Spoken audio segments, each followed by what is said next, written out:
Vivimos en un mundo de contrastes, de amor y de guerra.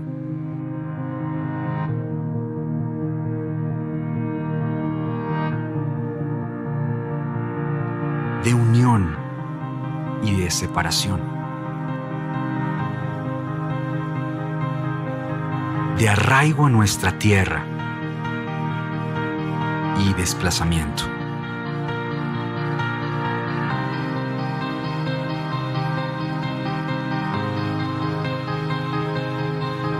Vivimos en un mundo de extremos e indiferencia.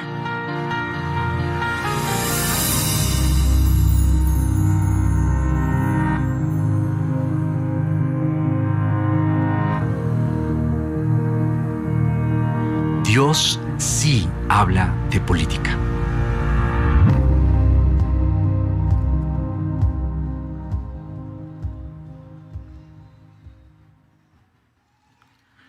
Dios sí habla de política. Muy buenos días con todos. Hasta ahora hemos venido observando a través de esta serie que realmente sí Dios habla de política. Y sí hay un libro completo, un libro perfecto que nos ilustra acerca de todos los temas. Ese libro es precisamente la palabra de Dios.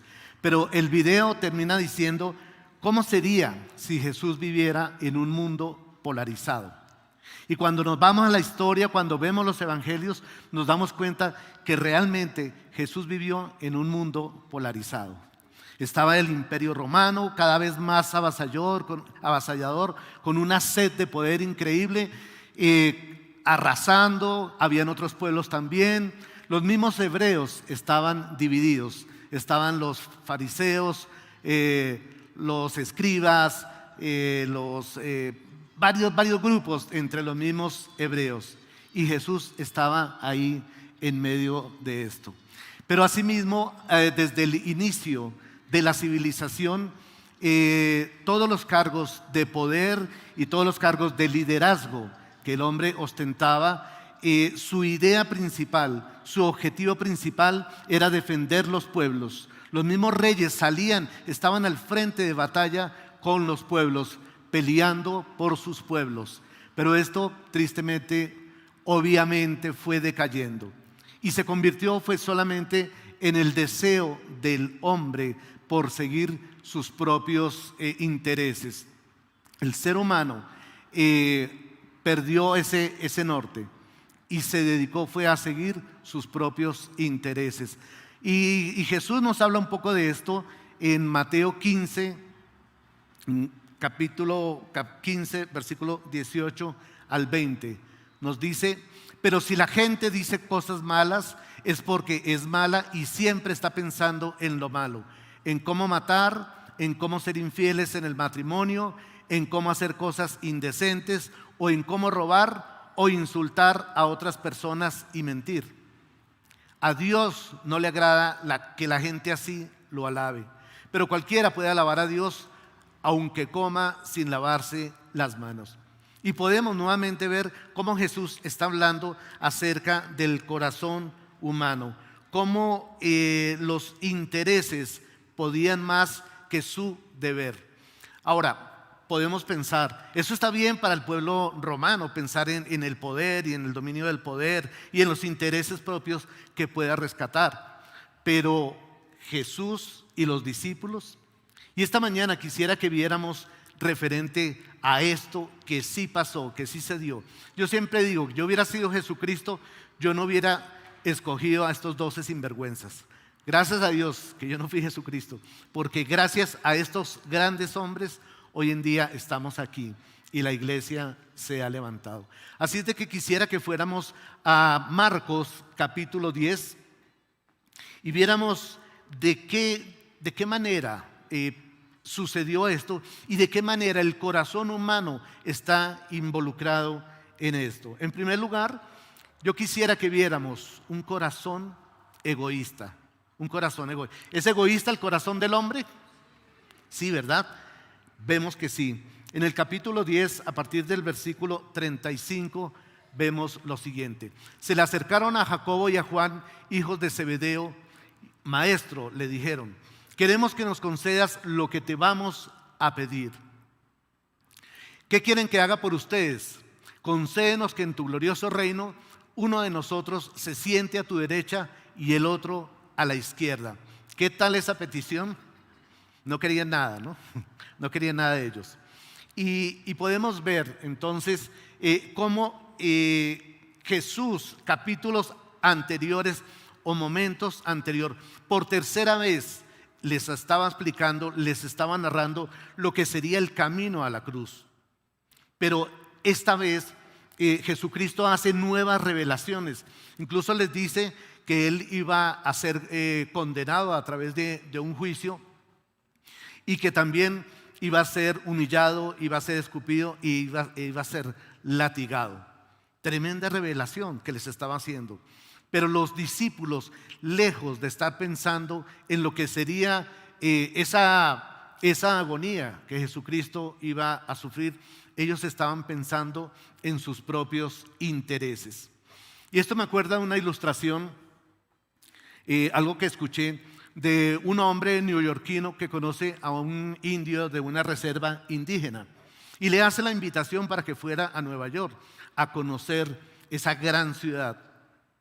Dice que llega el indio y van caminando por una de esas avenidas llenas de carros, de ruido, de gente, música, y de pronto el indio se detiene y se va hacia un árbol, se agacha y agarra un grillo y se lo muestra a este hombre que era un periodista. Y este se queda aterrado y dice, ¿cómo en medio de tanto ruido, en medio de tanta movimiento, tú puedes escuchar y pudiste ver a este grillo? Dice que el indio mete la mano en su bolsillo, saca unas monedas y las lanza, y cuando caen las monedas mucha gente volteó a mirar y le dice, cada quien escucha lo que quiere escuchar. Y así estaban Jacobo y Juan, con un oído selectivo. Ellos no estaban pensando precisamente en lo que sería la pasión, lo que se conoce como la pasión de Cristo, sino que ellos estaban pensando en sus propios intereses, en lo que podían obtener y en cómo adelantarse delante de los otros. Ahora nos dice que vienen como ese niño consentido que va delante de sus padres a pedirle algo y quiere que se lo dé antes de que se lo pidan. Yo creo que aquí nadie le ha pasado, pero mis hijos a veces decían, papi, dime que sí. Papi, dime que sí. Pero dime que sí, ¿a qué? Y entonces decían lo que querían. Estos también van delante de Jesús y a pedirle algo. Pero me llama poderosamente la atención que en el evangelio paralelo que aparece en Mateo capítulo 20 hay un personaje adicional, porque nos dice que estaba la mamá de Jacobo y de Juan. Estaba la mamá y dice que ella fue la que se va adelante, se arrodilla delante de Jesús y le hace con ellos la petición. ¿Qué tal? Para ese entonces ya había madres sobreprotectoras, madres consentidoras. Y esto me llama la atención. ¿Por qué lo nombra Mateo? Y esto no eran unos niños que su mamá estaba yendo a abogar por ellos o a pedir algo por ellos. Se consideraban ya hombres en ese momento. Pero muchas veces nosotros también desde nuestros propios hogares vamos motivando, vamos incentivando esos corazones egoístas. Queremos, y hay esa famosa frase, yo no quiero que mi hijo sufra lo que yo sufrí. ¿Verdad? ¿La han escuchado? Y eso está bien que para nuestros hijos siempre pretendamos lo mejor, pero deben ser logros auténticos, logros por méritos propios, no porque nosotros les podamos arreglar la vida. Hace poco hablaba con una madre, me decía, pero es que mi hijo está muy joven todavía para casarse, tiene apenas 38 añitos. Y así muchas veces nosotros vemos y podemos desde nuestros hogares incentivar o motivar ese egoísmo de parte de nuestros hijos. Entonces, así estaba precisamente la mamá de Jacobo y de Juan. Y se cree que era Salomé, que era hermana de María, quizá aprovechando ese parentesco, es que se adelanta y hace esta petición. Los padres obviamente buscamos lo mejor para nuestros hijos. Y siempre digo que a veces nosotros amando hacemos daño. ¿No les parece? A veces amamos tanto a nuestros hijos o los protegemos que queremos y hacemos de ellos pues personas que no se defiendan por sí solos. Y el corazón de egoísmo es inherente en el ser humano. Y lo vemos desde niños. El niño llora siempre y llama la atención para sus caprichos, para sus necesidades. Así es de que no es lejano esa emoción en cada uno de nosotros. Desde nuestro hogar es donde proviene la mayor información y la mayor formación para nosotros. Nuestros hijos serán los hombres y mujeres que han visto en nosotros, como padres, como esposos, como hijos inclusive. Nosotros les estamos dando siempre un gran bagaje de información. Y esto es lo que hará definitivamente que ellos sean en la vida, que marquen ese ritmo, que marquen ese derrotero en sus vidas. Anhelamos nosotros también, y esto me llama la atención porque siempre somos, y a veces nos convertimos en expertos en política. ¿No han escuchado a gente haciendo análisis? De pronto, en estos días yo estaba hablando con una persona en un vehículo y me hacía un análisis completo de las últimas elecciones, los últimos gobiernos aquí en Colombia, y el hombre inclusive decía, pero es que este candidato hizo esto, el otro candidato hizo esto, esta persona que está ocupando este cargo hizo esto y tiene unas denuncias, o sea, una cosa impresionante. Y el tipo como un gran experto. Y a veces nosotros nos convertimos expertos en criticar los gobiernos, en señalar los gobiernos, en juzgar a los gobiernos. Pero en nuestra propia casa, en nuestro propio hogar, no hemos solucionado muchas cosas. Nuestro pequeño país, nuestro pequeño mundo, inclusive dentro de nosotros hay egoísmo, hay ambiciones, hay una serie de situaciones que pues obviamente no son del corazón de quienes amamos a Dios. Así es de que tengamos cuidado y nosotros tenemos nuestra parte cuota en esto. Así que en segundo lugar quisiera que viéramos un corazón ambicioso, Y sigue diciendo en Marcos 10, versículo 37, que dice, ¿qué quieren que haga por ustedes? ¿Qué quieren que haga por ustedes? Pero dice, concédenos que en tu glorioso reino uno de nosotros se sienta a tu derecha y el otro a tu izquierda. No saben lo que están pidiendo, le replicó Jesús. ¿Pueden acaso beber el trago amargo de la copa que yo bebo? ¿O pasar por la prueba del bautismo con que yo voy a ser probado? Y aquí Jesús se refería con la copa amarga a el sufrimiento, la humillación, el sacrificio que tenían que pasar. Y que si ellos en ese momento hubieran sabido o hubieran conocido lo que iba a pasar, pues muy seguramente no hubieran hecho esa petición. Pero ellos, sin pensarlo, sin saber, sin conocerlo, dicen, sí podemos. Sigue diciendo, ustedes beberán de la copa que yo bebo, le respondió Jesús, y pasarán por la prueba del bautismo con el que voy a ser probado. Pero el sentarse a mi derecha o a mi izquierda no me corresponde a mí concederlo. Eso ya está decidido. Y esto es lo que se conoce como la primera intriga por los puestos de la iglesia. Y el poder más el egoísmo puede ser un gran detonante.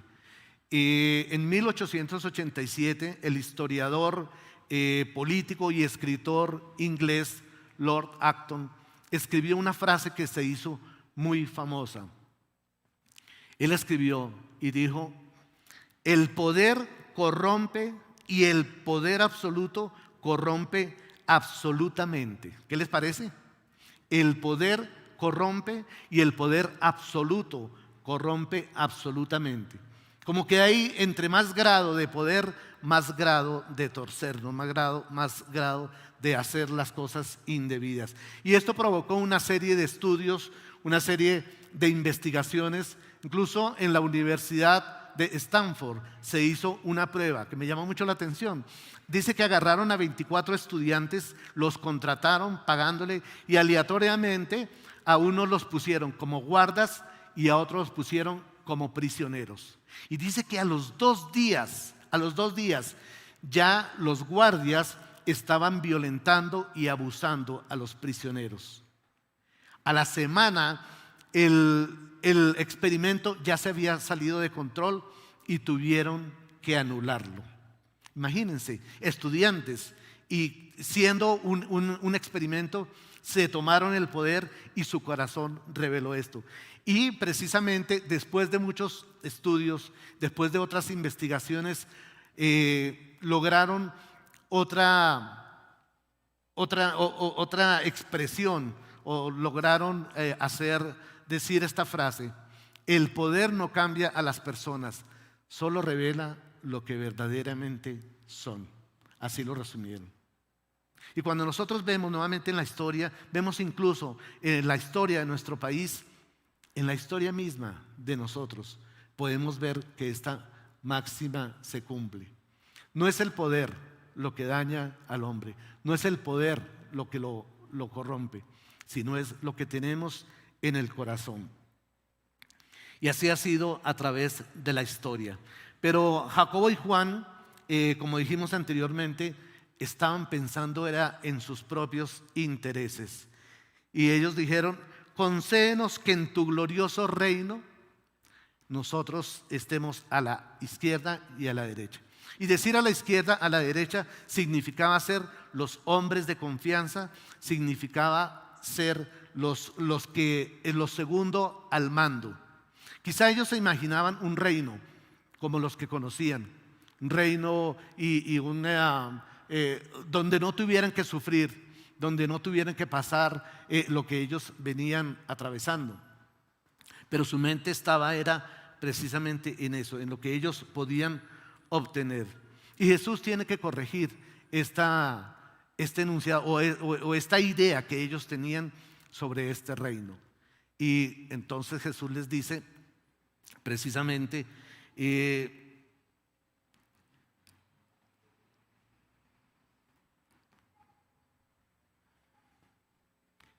les dice: ustedes beberán la copa que yo bebo, le respondió Jesús, y pasarán por la prueba del bautismo con que voy a ser probado. Pero el sentarse a mi derecha o a mi izquierda no me corresponde a mí concederlo.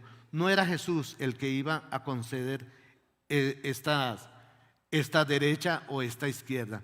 Y ellos simplemente habían pensado que si se adelantaban podían obtener estos cargos. Y dice que los otros 10 discípulos se enojaron, pero no fue un enojo cualquiera. La palabra original dice que se enfurecieron en gran manera, pero no creo que se hayan enfurecido por lo que estos habían dicho, sino porque ellos también querían aparecer ahí en la selfie, solo que ellos se habían adelantado. El egoísmo del hombre, el deseo de obtener su propio beneficio es lo que ha hecho grandes males, incluso en todo estamento. Podemos pensar, por ejemplo, en las cruzadas en la época medieval. Podemos pensar también en la conquista de los pueblos americanos, o pensar también en las guerras santas del islamismo, donde en nombre de Dios se ha abusado, se ha matado y se ha hecho grandes destrozos para la humanidad. Así es de que cuando vemos las Escrituras, vemos algo totalmente diferente a lo que en el gobierno o en entidades de jerarquía se ha hecho en la historia. Jesús tiene que hablar con sus discípulos y cambiar precisamente ese paradigma. En tercer lugar, podemos ver hacia donde Jesús estaba apuntando y a donde queremos nosotros también apuntar esta mañana. Un corazón de servidor, un corazón de servidor. Y en el versículo 42 dice: así es de que Jesús los llamó y les dijo: como ustedes saben, los jefes que se consideran jefes de las naciones oprimen a los súbditos y a los altos oficiales, abusan de su autoridad. Pero entre ustedes no debe ser así. Al contrario, el que quiera hacerse grande entre ustedes deberá ser su servidor, y el que quiera ser el primero deberá ser esclavo de todos. Porque ni aun el Hijo del Hombre vino para que le sirvan, sino para servir y para dar su vida en rescate por muchos. Es un paradigma totalmente diferente a lo que en el mundo se había contemplado. Y como decíamos antes, los jefes o la gente que está en el poder, su principal función es servir a los demás. Jesús tenía claro el concepto del poder en las jerarquías gubernamentales aplicado en lo humano. Los que se consideran jefes de las naciones oprimen a los súbditos y los altos oficiales abusan de su autoridad. Así es de que pues esto no es nuevo. Y en la mayoría de sociedades humanas, el poder y los cargos sobresalientes son buscados con fines personales o de intereses propios o de algunos grupos. Vivimos en una sociedad con una ética pragmática, donde incluso la ética y la moral muchas veces se deja de lado. La ética bíblica, en cambio, nos dice: ¿esto es moral? ¿Qué dice Dios sobre este tema? ¿Esto es justo? La ética utilitarista nos dice: el fin justifica los medios. Esto es lo que yo quiero y no importa cómo lo vaya a conseguir. La ética bíblica nos dice que Dios nunca va a aprobar llenar una necesidad legítima de una manera ilegítima. Jesús plasma un paradigma radicalmente diferente a la iglesia. Y es que la fe es contracultural. La fe nos dice que debemos nosotros declararnos culpables para ser perdonados, que debemos servir y considerarnos los más pequeños para ser los más grandes. Así es de que Dios mismo nos indica, y este es el sentido que Él quiere para su iglesia, un sentido totalmente y radicalmente opuesto. Y en el versículo 43 nos dice: pero entre ustedes no debe ser así, al contrario, el que quiera hacerse grande entre ustedes deberá ser su servidor, y el que quiera ser el primero deberá ser esclavo de todos. Las pautas del reino de Dios son completamente diferentes a lo que nosotros pensamos. Tenemos que formar un carácter de servidores, tenemos que formar un carácter de siervos. La palabra que dice ahí es siervos. La grandeza en el reino de los cielos no sea en función de cuántas personas están a tu cargo, sino la cantidad de personas a las que tú le sirves. Gracias, Juan.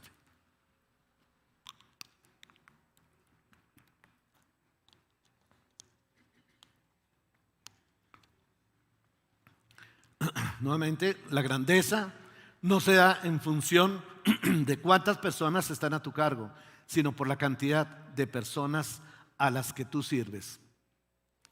Y así es, formar el carácter de servidor en cada uno de nosotros, en cualquier área de la comunidad donde estemos, no solamente como jefes o como cargos públicos, sino también como padres, como esposos, como hijos, formar un carácter de integridad.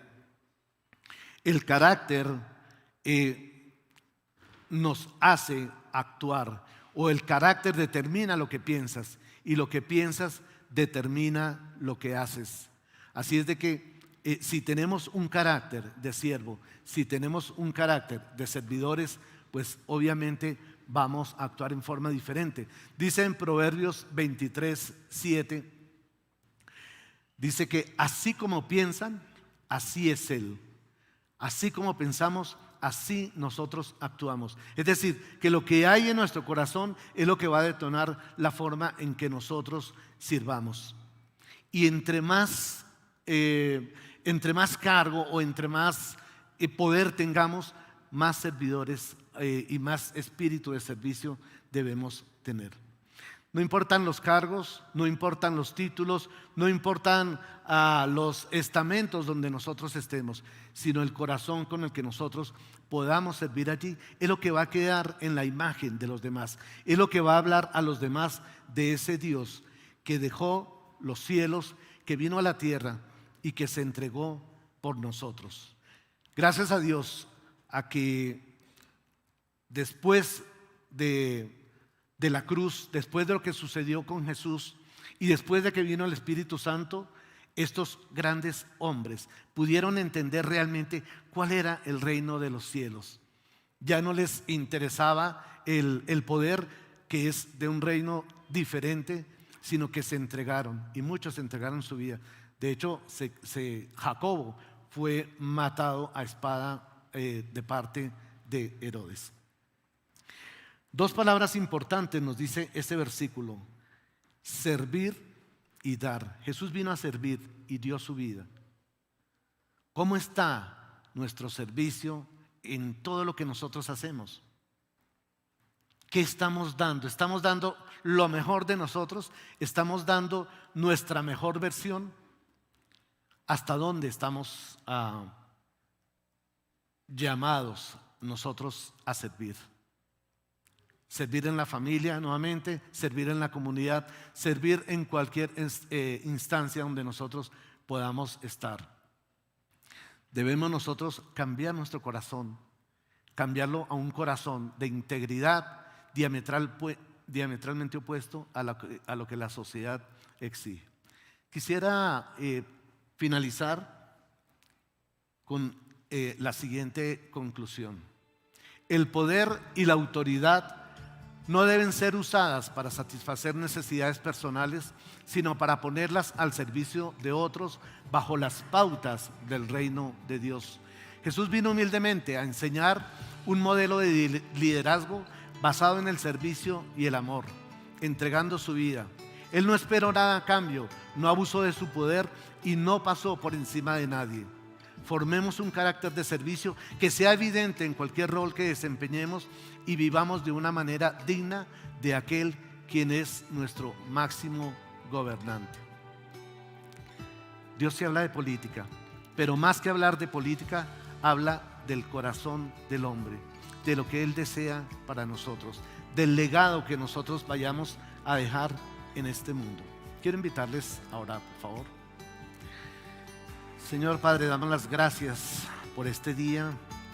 Damos las gracias, Señor, porque hemos venido preparando nuestro corazón precisamente en este tiempo de elecciones, en este tiempo, Señor, en que se definen tantas cosas. Te pedimos por los gobernantes, por los actuales y por los que vendrán, para que su corazón, Señor, pueda ser un corazón de servidor.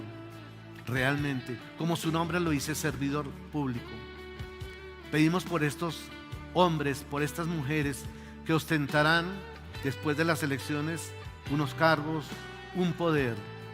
Y te pedimos que ese poder, Señor, sea dirigido por ti. Permítenos, Señor, también, donde quiera que estemos, empezando por nuestro hogar, por nuestro trabajo, por los sitios donde tengamos impacto, o donde podamos ser de influencia, permítenos también, Señor, ser servidores, ser esos siervos, así como tu Hijo que dejó el lugar celestial, el lugar cómodo, el lugar donde estaba siendo adorado, para venir a este mundo y dar su vida por nosotros. Gracias, Señor, danos ese corazón, permítenos cambiar, permite, Señor, que si hay egoísmo, que si hay ambiciones desmedidas, podamos cambiarla, Señor, por ese corazón de siervo, por hacer una comunidad mejor, por hacer un país mejor. Ese es el corazón que necesitamos en los hombres y mujeres. Te lo pedimos, Padre, en el nombre de Cristo Jesús. Amén.